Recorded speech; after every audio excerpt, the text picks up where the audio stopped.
நம பார்வதி பதையே ஹர ஹர மகாதேவா.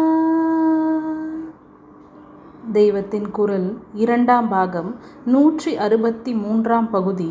புராணம். புராணங்கள் பொய்யா உருவகமா? பாகம் 2. புராணத்தில் காஷ்யபருக்கு கத்ரு என்று ஒரு பத்தினி இருந்தாள்.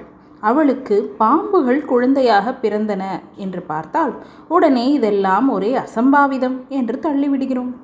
ஆனால் போன வருஷம், அதாவது 1958ஆம் வருஷம் பேப்பரிலே வந்ததை ரொம்பவும் பேர் பார்த்திருப்பீர்கள்.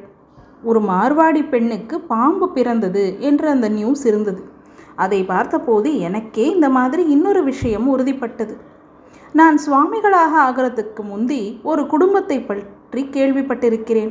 அந்த வீட்டில் பிறந்த பெண்களும் சரி, அந்த வீட்டு பிள்ளைகளுக்கு வாழ்க்கைப்படுகிற பெண்களும் சரி, தாழம்பூ வைத்து கொள்ள மாட்டார்கள். பின்னாளில் நான் சுவாமிகளான அப்புறம் அவர்களிடம் ஏன் என்று கேட்டபோது அவர்கள் ஒரு கதை சொன்னார்கள். கதை என்றால் இட்டுக்கட்டினது இல்லை. 10-15 தலைமுறைகளுக்கு முன்னாடி எங்கள் குடும்பத்தில் ஒரு பெண்ணுக்கு பாம்பு குழந்தையாக பிறந்துவிட்டது. இதை வெளியில் சொல்லிக்கொள்ள வெட்கம். ஆனாலும் வீட்டோடு வளர்த்து வந்தார்கள். பாம்புக்கு பால் புகட்டி குழந்தை மாதிரியே வளர்த்தார்கள். அதுவும் யாருக்கும் ஹிம்சை பண்ணாமல் தன் பாட்டுக்கு வீட்டோடு விளையாடி கொண்டிருந்ததாம். இந்த விசித்திர குழந்தையை எங்கேயும் எடுத்துக்கொண்டு போக முடியவில்லை, விட்டுவிட்டும் போக முடியவில்லை என்பதால் அம்மாக்காரி ரொம்பவும் அவசியமானால் ஒழிய எங்கேயும் வெளியவே போக மாட்டாள். கல்லானாலும் கணவன் என்கிற மாதிரி பாம்பானாலும் குழந்தைதானே, அந்த வாத்சல்யம். எங்கேயும் போக மாட்டாளாம். ஆனாலும் ரொம்பவும் நெருங்கின பந்துக்களின் கல்யாணம் ஒன்று வந்தபோது அவளால் போகாமல் இருக்க முடியவில்லை. அப்போது வீட்டில் ஒரு வயசான கிழவி இருந்தாள். அவள் பாம்பு குழந்தையின் பாட்டியா என்பது தெரியவில்லை. அந்த காலத்தில் தூர பந்துக்களில் கூட நாதியற்றவர்களை வைத்து பராமரிக்கிற நல்ல பழக்கம் இருந்து வந்தது. இப்போதுதான் தாயார் தகப்பனாரோடையே சேர்ந்தில்லாமல் தனி குடித்தனம் போக வேண்டும் என்று நவீன நாகரிகத்தில் பறக்கிறார்கள். முன்னெல்லாம் அவிபக்த குடும்பம்தான், அதாவது ஜாயிண்ட் ஃபேமிலி. அதிலே யாராவது ஒரு அத்தை பாட்டி, ஒன்று விட்ட சின்ன தாத்தா என்று வைத்துக்கொண்டு ரட்சிப்பார்கள். இந்த கதை நடந்த அகத்தில் ஒரு கிழவி இருந்தாள். அவளுக்கு கண் தெரியாது. அந்த கிழவியின் பாதுகாப்பில் பாம்பு குழந்தையை விட்டுவிட்டு அதன் தாயார் தவிர்க்க முடியாத நிலைமையில் வெளியூருக்கு போனாள். பாம்புக்கு விசேஷமாக என்ன செய்ய வேண்டும்? குளிப்பாட்ட வேண்டுமா? தலைவார வேண்டுமா? சட்டை போட வேண்டுமா? இல்லாவிட்டால் தூக்கி வைத்து கொள்ள வேண்டுமா? இதெல்லாம் இல்லை. வேளைக்கு அதற்கு பால் விட்டால் மட்டும் போதும். அதனால் அம்மாக்காரி அந்த கிழவியிடம் காய்ச்சின பாலை கை நிதானத்திலேயே கல்லுரலை தடவி பார்த்து அதன் குழியிலே விட்டு வைத்து விடுங்கள், நேரத்தில் குழந்தை வந்து அதை குடித்துவிடும் என்று சொல்லிவிட்டு ஊருக்கு போனாள். அந்த பாம்பை இப்படி பழக்கி இருந்திருப்பாள் போல் இருக்கிறது. கிழவி அப்படியே செய்தாள். பாம்பும் தாயார் சொன்னபடியே வந்து குடித்துவிட்டு போயிற்று. அப்புறம் ஒரு வேளை நாழி தப்பி போயிற்று. கிழவி அசந்து போய்விட்டாளோ என்னவோ. கல்லுரையில் பார்த்த பாம்புக்கு பால் இல்லை. அது ரொம்ப சாது. கொஞ்ச நேரம் காத்து பார்த்தது. அப்புறம் அதுவும் அசந்து போய் அந்த கல்லுரலில் குழியிலேயே சுருட்டி கொண்டு படுத்து விட்டது. கிழவி அதற்கப்புறம்தான் கொதிக்க கொதிக்க பாலை காய்ச்சி எடுத்துக்கொண்டு கல்லுரலுக்கு வந்தாள். அதிலே பாம்பு குட்டி படுத்து கொண்டிருப்பது அவளுக்கு தெரியவில்லை. வழக்கம் போலவே கொதிக்க கொதிக்க இருந்த பாலை அப்படியே ஒரு நிதானத்தில் குழிக்குள்ளே விட்டுவிட்டாள். பாம்பின் மேலேயே தான் விட்டுவிட்டாள். பாவம், அந்த குட்டி பாம்பு அப்படியே செத்து போய்விட்டது. அங்கே ஊருக்கு போயிருந்த அம்மாக்காரிக்கு சொப்பனமாக வந்தது. சொப்பனத்திலே அந்த பாம்பு குட்டி வந்து, நான் செத்து போய்விட்டேன், நீ போய் என்னை எடுத்து தாழங்காட்டிலே தகனம் பண்ணிவிடு. இனிமேல் உங்கள் அகத்தில் பிறக்கிற பெண்களும் வாழ்க்கைப்படுகிற பெண்களும் தாழம்பூ வைத்து கொள்ள வேண்டாம் என்று சொல்லிற்று. தாழம்புதர்தான் பாம்புக்கு ரொம்ப பிரீத்தி. அதிலிருந்து எங்கள் குடும்பத்தில் யாரும் தாழம்பூ வைத்து கொள்வதில்லை என்று அந்த அகத்து பெண்கள் சொன்னார்கள். இந்த கதையை பற்றி எனக்கே ஆச்சரியமாகத்தான் இருந்தது. இப்படி கூட நடந்திருக்குமா என்று. நான் சுவாமிகளாகிவிட்ட பிற்பாடு அந்த வீட்டைச் சேர்ந்தவர்கள் என்னை பார்க்க வந்ததற்கு முக்கியமாக ஒரு காரணம் இருந்தது. அது பாம்பு பூர்வீகத்தை சொல்வது இல்லை. அவர்கள் குடும்பத்தில் ஒரு பழைய செப்பேடு இருந்தது. எனக்கு அதில் இன்ட்ரெஸ்ட் உண்டு என்பதால் அதை கொண்டு வந்து காண்பித்தார்கள். அது கிருஷ்ணதேவராயருக்கு பிறகு ஆட்சி பண்ணிய அச்சுத தேவராயர் காலத்து தாமிர சாசனம், செப்பேடு. அதில் எழுதியிருந்ததிலிருந்து பிராமணன் ஒருத்தன் வேறே 108 பிராமணர்களுக்கு தானம் கொடுத்த விவரம் தெரிந்தது. ராஜாவுக்காகவே இந்த ஒரு பிராமணன் இப்படி 108 பேருக்கு தானம் பண்ணி இருக்கிறான்.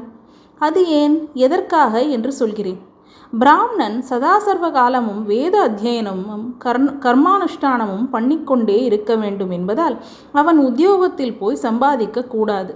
ஆனால் அவன் குடும்பம் நடக்க வேண்டுமே, அவன் பெரிய பெரிய யஜ்ஞங்களும் பண்ண வேண்டுமே. இவற்றுக்காக அவன் தானம் வாங்கலாம் என்று சாஸ்திரம் அனுமதித்தது. ராஜாக்களும் மற்ற பிரபுக்களும் இப்படியே அவர்களுக்கு கொடுத்து ஆதரித்து வந்திருக்கிறார்கள். ஆனால் தானம் வாங்குகிற ரைட் இருக்கிறது என்பதற்காக இந்த காலத்தில் சிலர் தப்பாக நினைப்பது போல் பிராமணர்கள் மற்றவர்களை சுரண்டவில்லை. ரொம்பவும் மானஸ்தர்களாக இருந்து கொண்டு அவசியமானால்தான் அதுவும் தங்களுக்கு வேண்டிய அளவுக்கே தானத்தை அங்கீகரித்தார்கள். ஒரு ராஜாவின் பரம்பரை உத்தமமானதாக இருந்தால்தான், அவன் நல்ல க்ஷத்திரியனாக இருந்தால்தான் அவனுடைய மானியத்தை ஏற்றுக்கொள்வார்கள். இவர்கள் பிடுங்கி தின்பதால் ராஜாக்கள் கஷ்டப்படாமல் நாம் கொடுப்பதை வாங்கிக் கொள்ள மாட்டேன் என்கிறார்களே, சத்பாத்திரத்துக்கு தானம் செய்கிற புண்ணியம் நமக்கு கிடைக்காமல் போகிறதே என்றுதான் கஷ்டப்பட்டிருக்கிறார்கள். இம்மாதிரி சந்தர்ப்பங்களில் ராஜாக்களும் பிரபுக்களும் ஒரு யுக்தி பண்ணியிருக்கிறார்கள். அதாவது தீனதசையில் உள்ள ஒரு பிராமணனை மசிய வைத்து அவனுக்கு ஏகப்பட்டதாக தானம் செய்து விடுவார்கள். ஆனால் அது முழுவதும் அவன் ஒருத்தனை உத்தேசித்தே இல்லை. அவன் வழியாக மற்ற பிராமணர்களுக்கும் தானம் பண்ணிவிட வேண்டும் என்பதே உத்தேசம். அதாவது இந்த ஒரு பிராமணன் பேருக்கு எவ்வளவு தானத்தையும் வாங்கிக் கொள்வது போல் வாங்கி கொண்டு அதில் கொஞ்சத்தை மட்டும் தனக்கென்று வைத்துக்கொண்டு பாக்கியெல்லாம் மற்ற பிராமணர்களுக்கு கொடுத்து விட வேண்டும். அந்த மற்ற பிராமணர்கள் இன்னொரு பிராமணன் கொடுத்ததையே வாங்கிக் கொள்வதால் அவர்களுக்கு பிரதிகிரக தோஷம், ஏற்பது இகழ்ச்சி என்ற குறை ஏற்படாது. எனவே மற்ற பிராமணர்கள் இவன் செய்கிற தானத்தை ஏற்பார்கள். பிரபுவின் உத்தேசம் இப்படியாக நிறைவேறிவிடும். இப்படி தந்திரம் பண்ணினது நடுவிலே வருகிற அந்த ஒரு பிராமணனுக்கு தோஷமாகாதா? பிரபு நல்ல எண்ணத்தில் எப்படியாவது வேத வித்துக்களை ஆதரிக்க வேண்டும் என்று இப்படி யுக்தி செய்வதில் தப்பில்லைதான். ஆனால் இப்படி ஒரு தந்திரத்துக்கு உடன்பட்ட பிராமணனுக்கு பாவமில்லையா என்றால் இல்லை. எப்படி என்றால், பிரபு கொடுத்த தானம் சட்டப்படி இவனுடைய சொத்தாகத்தான் ஆகிறது. இவன் பேரிலேதான் அவன் தத்தம் செய்திருக்கிறான். அதனால் அப்புறம் அவன் இதற்கு உரிமை கொண்டாடாமல் அதிலே முக்கால்வாசிக்கு மேல் மற்றவர்களுக்கு கொடுத்துவிட்டு தான் ஸ்வல்ப பாகமே வைத்துக்கொள்வதால் இவனுக்கும் தோஷம் போய்விடுகிறது. ராஜ பிரதிகிரகமே தோஷமானது, அரசனிடமிருந்து வாங்குவதே தப்பு என்றுதான் தியாகையர் மாதிரியானவர்கள், சரபோஜி போன்றவர்கள் கொடுத்தே தீருவேன் என்று வலுக்கட்டாயப்படுத்தினால் கூட அதை உதறி தள்ளிவிட்டு நிதிச்சால சூக்கமா, பணமா சௌக்கியம் தருவது என்று சீறியிருக்கிறார்கள். நாட்டுக்கோட்டை செட்டி பிள்ளைகள், அதாவது நகரத்தார், அநேக சத்திரங்களை கட்டின போது பிராமணர்கள் அவற்றின் போய் சாப்பாட்டுக்கு உட்காருவதற்கு தயங்கிய போது இதே போலத்தான் ஒரு பிராமணனை தேடி பிடித்து அவன் பேரில் சத்திரத்தின் கட்டளைகளை எழுதி அவன் மற்றவர்களுக்கு போடுகிற மாதிரி பண்ணியிருக்கிறார்கள். நான் மேலே சொன்ன செப்பேட்டில் இப்படித்தான் ஒரு பிராமணன் ராயரிடமிருந்து வட ஆற்காட்டில் உள்ள மாம்பாக்கம் என்ற கிராமத்தை பூதானம் வாங்கி கொண்டு அதை 108 பிராமணர்களுக்கு விநியோகம் செய்திருக்கிறான். அந்த 108 பிராமணர்களுடைய பெயரையும் சொல்லி, அவர்கள் இன்ன வேத சாஸ்திரம் படித்தவர்கள், அவர்களுக்கு இத்தனை நிலம் கொடுக்கப்படுகிறது என்ற விவரங்கள் அந்த சாசனத்தில் எழுதியிருந்தது. அப்படி 108 பேரை உத்தேசித்து கிராமதானம் வாங்கி கொண்ட பிராமணர் பாம்பு குழந்தை குடும்பத்திலிருந்து வந்தவர்தான். அவரிடமிருந்து தானம் பெற்ற மற்றவர்களின் வம்சம் எதுவும் இப்பொழுது தெரியவில்லை. இவர்கள் குடும்பத்தில் மட்டும் இந்த செப்பேடு தலைமுறையாக வந்திருக்கிறது. இதிலே குறிப்பிட்டு சொல்ல வேண்டியது, செப்பேட்டில் சொல்லியிருக்கிற மூதாதையின் பெயர் நாகேஸ்வரன் என்று இருப்பதுதான். இப்போது இந்த தலைமுறையில் இதை என்னிடம் கொடுத்து வந்த குடும்பத் தலைவர் பெயரும் நாகேஸ்வரன். விசாரித்து பார்த்ததில் அவர்கள் குடும்பத்தில் ஒவ்வொரு தலைமுறையிலும் நாகேஸ்வரன் என்ற பெயரை வைத்து கொண்டு வருகிறார்கள் என்று தெரிந்தது. உடனே ஊகிக்க முடிந்தது, பாம்பு குழந்தையின் சம்பந்தத்தால் தான் இந்த நாகப்பெயர் ஏற்பட்டிருக்கிறதென்று. அதோடு கூட அச்சுத தேவராயர் காலத்திலேயே அவர்கள் சொன்ன கதைக்கு ஆதாரம் இருக்கும்படியாக இந்த பெயர் இருந்திருப்பதும் தெரிந்தது. இப்படியும் இருக்குமா என்று நான் முன்பு நினைத்ததற்கு இது பதில் சொல்கிறார் போல் இருந்தது. அப்புறம் போன வருஷம் ஒரு பெண்ணுக்கு பாம்பு பிறந்த நியூஸை பார்த்த பின் இதை பற்றி சந்தேகப்பட வேண்டாம் என்று மேலும் உறுதியாயிற்று. உங்களுக்கு புராண நம்பிக்கை போதவில்லை என்று நான் கண்டிப்பது தப்புதான். எனக்கே நியூஸ் பேப்பரில் வருவது நிஜம் என்று தோன்றின மாதிரி ஐதீகமாக ஒரு குடும்பத்தில் சொன்னதில் நம்பிக்கை போதாமல் நியூஸை கொண்டுதானே ஐதீகத்தை கன்ஃபார்ம் செய்து கொள்ள வேண்டியிருக்கிறது. இதுதான் இப்போது நாம் இருக்கிற ஸ்திதி. பேப்பரில் வந்துவிட்டால் எத்தனை நம்பத்தகாததானாலும் பொய் என்று தோன்றவில்லை. ஆனால் புராணம் என்றாலே கட்டுக்கதை என்று அலட்சியம். அவர்களுக்கு வேலை இல்லை, ஏடு இருந்தது, எழுத்தாணி இருந்தது, கதை கதையாக கட்டி வைத்து விட்டார்கள்.